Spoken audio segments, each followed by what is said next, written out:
All right, hello, and welcome back to 3 Stocks in 3 Minutes. In this video, I'm going to walk you through 3 stocks that I like in 3 minutes or less.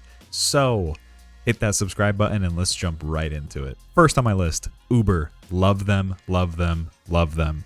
Before we even look at the numbers, I can just see myself 10 years from now looking back and saying, obviously I bought Uber when it was below $100 a share. We used to use Uber all the time. If I was hungry, they would bring food right to my front door.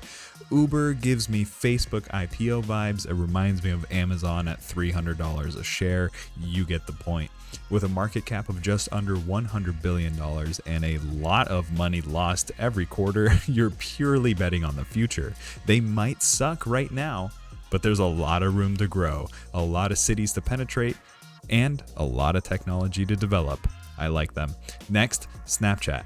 Love them. I love what they're doing with their Snapchat Spotlight. I love what they're doing with their lenses. I love what they're doing with their maps, their messenger system. They're low-key really powerful.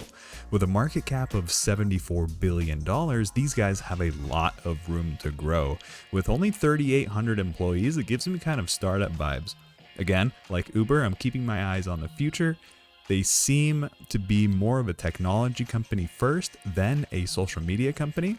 They're developing some cool tech, they have a lot of active users, and they plan on growing, and I like that for the long term. UWMC, the #1 wholesale mortgage lender in the country. If you like real estate, then you're gonna like UWMC. These guys for the long term give great exposure to the real estate market. $13 billion in market cap, 7,500 employees, and they pay a dividend. They just recently IPO'd through a SPAC. It used to be GHIV. Now it trades under UWMC. I really like them, and as a bonus, if you like UWMC, you'll probably like RKT as well, Rocket Mortgage. All right, that is 3 stocks in 3 minutes. Comment down below your favorite stocks and let's chat about them. Don't forget to hit that subscribe button for more, and I will see you in the next video.